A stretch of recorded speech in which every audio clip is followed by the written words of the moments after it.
करें शुरू।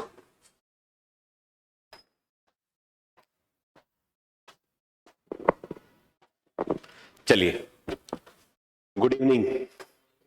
तो अपनी करंट पर्सपेक्टिव जो सीरीज है उसमें आज हम अगेन गवर्नेंस के पार्ट पे बात करेंगे।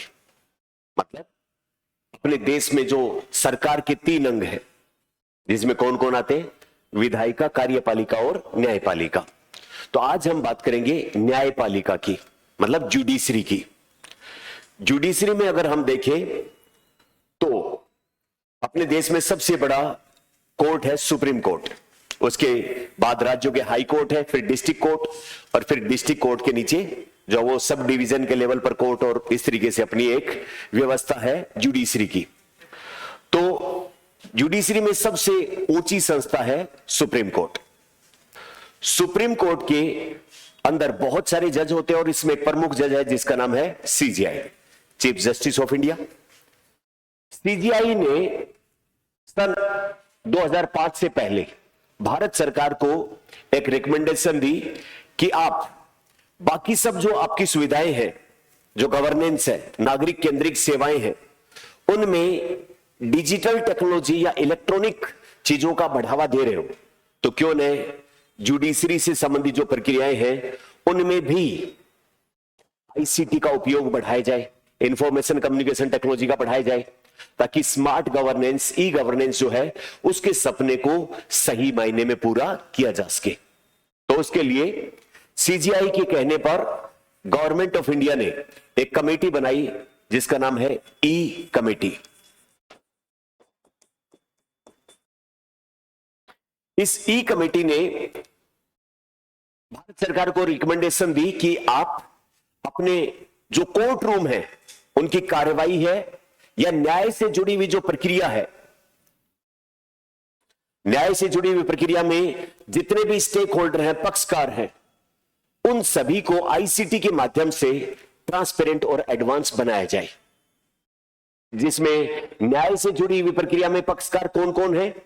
इसमें पक्षकार है पुलिस, इसमें पक्षकार है फोरेंसिक साइंस वाला डिपार्टमेंट, इसमें पक्षकार है जो अभियोजन पक्ष का जो वकील होता है, जो एक तरीके से प्रोसिक्यूशन, पब्लिक प्रोसिक्यूटर, इसमें पक्षकार होती है गवर्नमेंट, और इसमें पक्षकार होते हैं सिटीजन। उन सभी को न्यायिक प्रक्रिया के दौरान आसानी रहे, उसके लिए इस कोर्ट से जुड़ी हुई प्रक्रियाओं में ज्यादा से ज्यादा आईसीटी का यूज हमें करना चाहिए। तो इस कमेटी की रिकमेंडेशन पर भारत सरकार ने शुरू की एक परियोजना जो मिशन मोड प्रोजेक्ट कहलाती है, एमएमपी, मिशन मोड प्रोजेक्ट, जिसका नाम था ई कोर्ट। तो आज हमारा जो टॉपिक है वो है ई कोर्ट मिशन मोड प्रोजेक्ट या ई कोर्ट मिशन मोड परियोजना। कहां पर काम का है?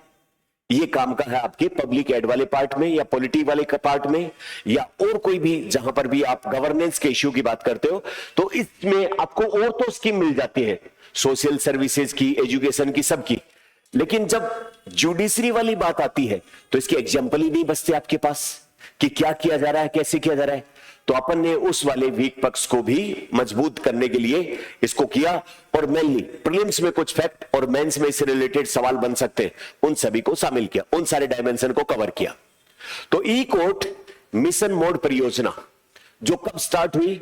सन 2005 में इस सीजीआई की रिकमेंडेशन पर भारत सरकार द्वारा बनाई गई कमेटी ने 2005 में अपनी रिपोर्ट दी, और जिसमें जुडिशरी से रिलेटेड सारी जो प्रक्रियाएं हैं, न्यायपालिका से संबंधित जितनी भी प्रक्रियाएं हैं, उनको आईसीटी की मदद से ट्रांसफॉर्म किया जाए, एडवांस किया जाए, क्विक बनाया जाए। उसके लिए ई कोर्ट परियोजना शुरुआत की गई। सन 2007 में इस पे विचार शुरू हुआ और इसने काम करना शुरू कर दिया 2011 से।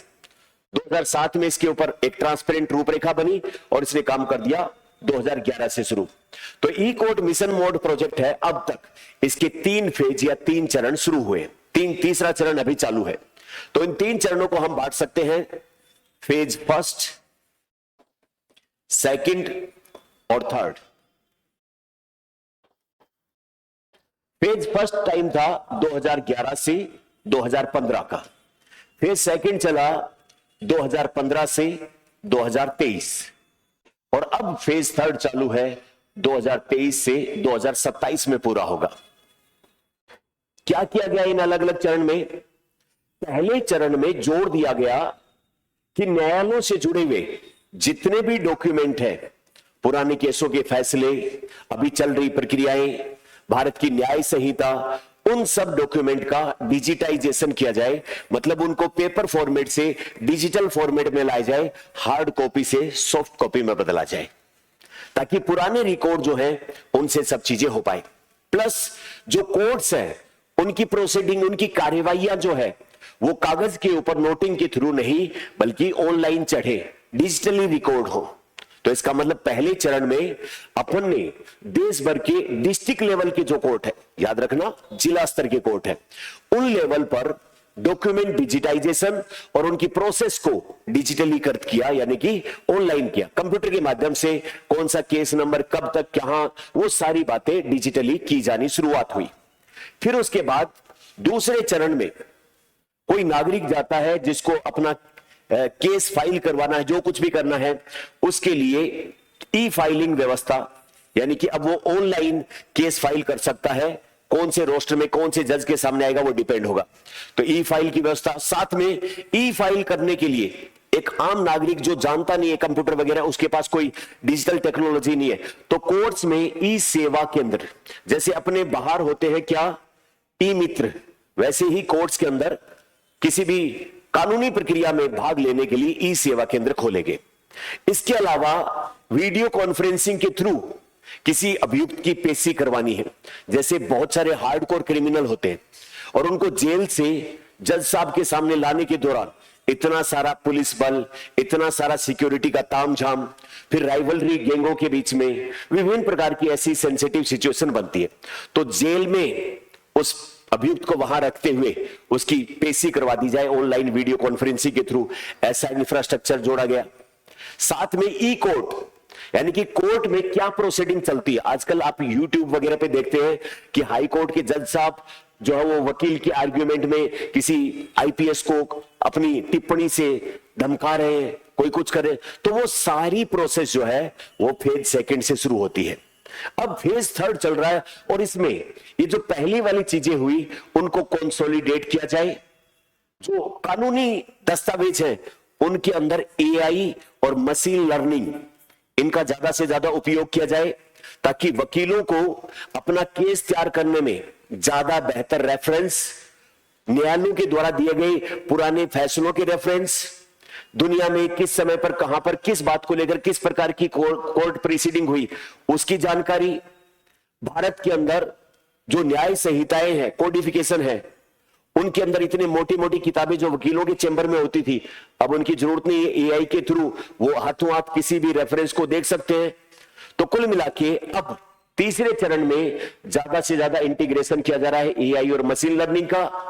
भारत की अलग अलग भाषाओं में जो सुप्रीम कोर्ट, हाई कोर्ट के फैसले दिया जा रहे हैं उनको परिवर्तित किया जा रहा है।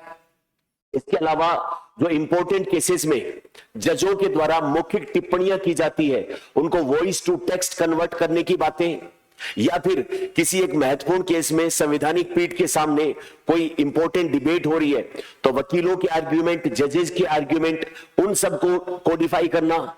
पहले सामान्यतः क्या होता था, जो वर्डिक्ट होता था, फैसला होता था, सिर्फ वही कागजों में लिखा जाता था, उस बहस के मिनट्स नहीं लिखे जाते थे, उन सब को अब जो है वो एआई की मदद से जो वो कन्वर्ट किया जाएगा। तो कुल मिला के भारत सरकार का डिपार्टमेंट ऑफ लॉ, न्याय विभाग कौन सी मिनिस्ट्री के अंडर में काम करता है? Ministry of law and justice, विधि तथा न्याय मंत्रालय, उसके अंडर में। उसका सपना है कि भारत के जो कोर्ट्स हैं डिस्ट्रिक्ट लेवल से, अभी तो district court, high court, supreme court, इनमें पूरी तरीके से डिजिटलाइजेशन हो, जिससे कि ट्रांसपेरेंसी यानी कि पारदर्शिता हो, न्याय का प्रक्रिया क्विक हो जाए, क्योंकि बहुत सारे हजारों करोड़ों की संख्या में केसेस पेंडिंग है, उनके रिकॉर्ड गायब हो जाते हैं, पुलिस के पास कोई कॉपी है वो कोर्ट के पास नहीं पहुंचती, फोरेंसिक साइंस वाले की कॉपी है वो पुलिस के थ्रू कोर्ट तक नहीं पहुंचती, बीच में मिसिंग हो जाती है, मैनिपुलेशन हो जाता है। अब jail, court, police, forensic science, public prosecutor, citizen, ये सभी एक सेंट्रल पोर्टल के थ्रू किस कागज में क्या बात लिखी हुई है उसको ट्रांसपेरेंट तरीके से देख सकते हैं। यानी कि न्याय से जुड़ी हुई जो एनोमली, असंगतताएं थी, उनमें सबसे बड़ी तकलीफ क्या थी? जानकारी तक पहुंच नहीं हो पाती थी आम आदमी की, और उसी के चलते उसको बहुत सारी तकलीफों का सामना करना पड़ता था।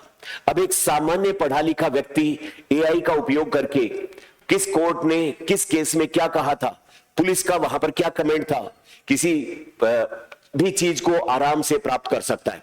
तो कुल मिला के ई गवर्नेंस वाले पार्ट में जुडिशरी से संबंधित जो अपने पास मटेरियल हमेशा कम बना रहता है, उसके लिए एक अपने को अच्छा आर्टिकल मिला, और उस आर्टिकल में अपने कंप्लीट जो है वो ई कोर्ट मिशन मोड प्रोजेक्ट, उसके 3 फेज और उससे जुड़े हुए जितने भी डायमेंशन है उसको अपन ने इस आर्टिकल में समेट लिया, जो एक महत्वपूर्ण, खास करके मुख्य परीक्षा के हिसाब से महत्वपूर्ण आर्टिकल है। प्रीलिम्स में भी इससे जुड़े हुए फैक्ट निकल सकते हैं। तो देखिए अपन इसके बारे में। तो इंडिया की जो जुडिशरी है उसको मॉडर्नाइज करने के लिए आईसीटी के यूज के माध्यम से कब से शुरुआत हुई? 2007 से। एक कमेटी बनी थी जिसका नाम क्या था? ई कमेटी या ई समिति, और उसने 2005 में रिकमेंडेशन दी थी। उसी के आधार पर इसकी शुरुआत की गई और काम करना शुरू किया इसने ई कोर्ट्स मिशन मोड परियोजना ने 2011 से।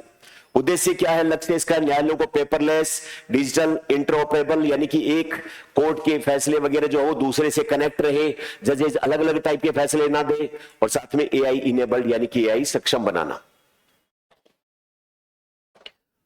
इसका ई कमेटी के बारे में अपन ने बात किया ही था, सीजीआई ने प्रस्ताव दिया, भारत सरकार ने बनाई, उद्देश्य यही था। ई कमेटी के बारे में अलग से बात की। तो प्रमुख उद्देश्य तो ये है ही सारी चीजें सबको एक साथ मिलाना। अब ई कोर्ट्स जो है वो मिशन मोड में जो चल रहा है परियोजना, उसको चरणबद्ध तरीके से लागू किया है, और इसके कितने फेज है? 3। पहला फेज कब हुआ? 2011 से 15। मूल उद्देश्य था डिजिटल इंफ्रास्ट्रक्चर को तैयार करना, मतलब सारे डॉक्यूमेंट डिजिटली प्रेजेंट बनाना और कोर्ट्स को जो वो उसकी प्रोसीडिंग को कंप्यूटरीकरण करना। और इसके तहत लगभग 14,000 से ज्यादा डिस्ट्रिक्ट कोर्ट और वो सारे कोर्ट जो है उनको कंप्यूटर सब जगह पर पहुंचाएगा, और वो प्रोसेस शुरू किया। फिर दूसरा चरण कब है?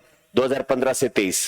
उसमें सिटीजन सेंट्रिक डिजिटल सेवाओं का विस्तार, जिसमें मेनली जो है वो नेशनल जुडिशियल डाटा ग्रिड, यानी कि कहां किस कोर्ट ने किस टाइम पर क्या कहा, किसका तारीख कब आएगी, कौन सा फैसला, उनसे संबंधित सारी बातें की। इसके अलावा ई फाइलिंग करने के लिए ई सेवा केंद्र जो है वो खोले गए। भारत के 30 जून 2026 तक का डाटा अपने पास अलग अलग हाईकोर्ट में 49 ई सेवा केंद्र है, जहां पर जाके वो अपनी प्रोसीडिंग कर सकता है, और डिस्ट्रिक्ट कोर्ट के लेवल पर 2535 ई सेवा केंद्र खोले जा चुके हैं जो नागरिक को ये सुविधाएं उपलब्ध कराते हैं।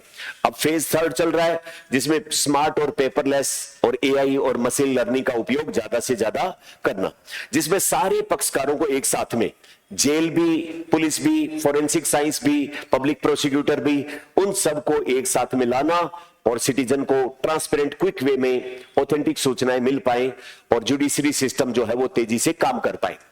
अब तक इस तीनों फेज के दौरान क्या महत्वपूर्ण उपलब्धियां रही, कुछ डाटा अपने लिखे। तो 1806 न्यायालयों में ई सेवा केंद्र खोले गए हैं।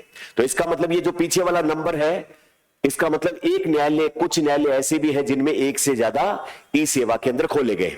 टोटल ये 49 तो हाई कोर्ट्स में और 2535 डिस्ट्रिक्ट कोर्ट में खोले गए हैं। तो ई सेवा केंद्रों की संख्या है ये, लेकिन टोटल जो कोर्ट्स हैं उनकी संख्या कितनी है? 1806। यानी कि कई ऐसे न्यायालय हैं जिनमें एक से ज्यादा ई सेवा केंद्र है, जहां पर वर्कलोड ज्यादा रहता है, जहां पर केसेस की संख्या ज्यादा है, उनमें एक से ज्यादा ई सेवा केंद्र खोले हैं।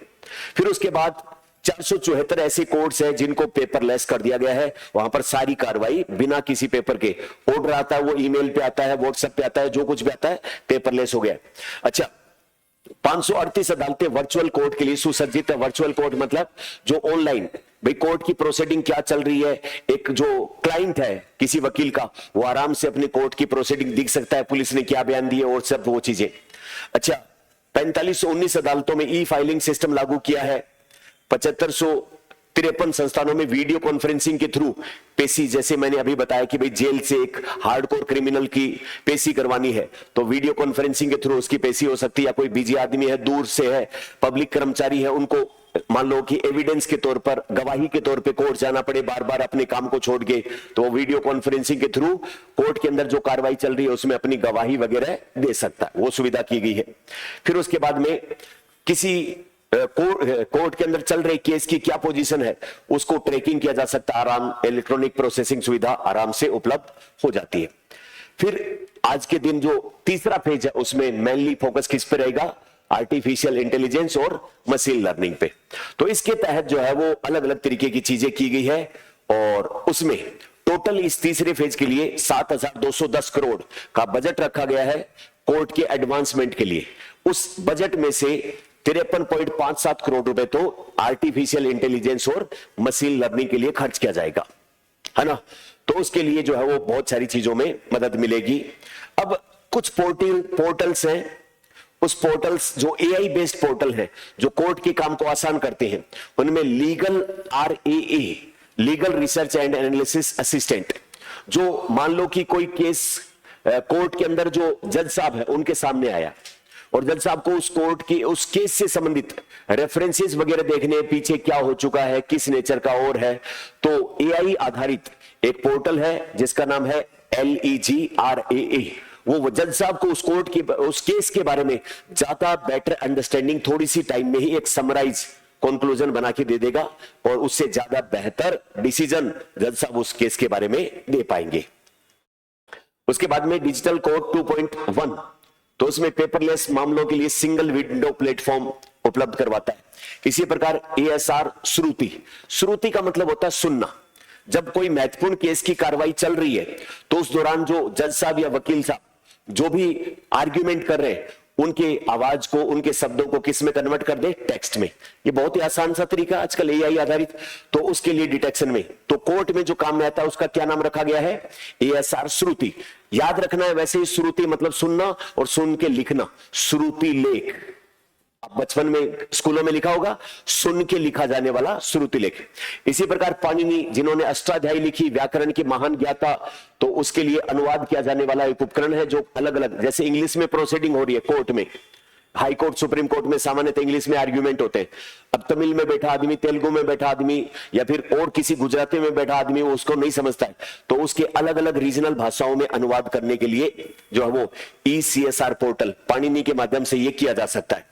फिर IIT मद्रास ने AI आधारित एक टूल बनाया है E-फाइल, जो वकीलों के द्वारा, नए वकील हैं, प्रैक्टिसिंग कर रहे हैं और उन्होंने याचिका लगाई जज साहब के सामने, और जज साहब के सामने जब उनको पढ़ने बैठे तो बहुत सारी स्पेलिंग मिस्टेक है और उसमें टूटा फूटा सा बात की है, तो जज साहब उखड़ जाते हैं कि तुम आ जाते हो कहीं से, तुम्हें अभी तक एक जो है वो पिटीशन लगानी नहीं आई है।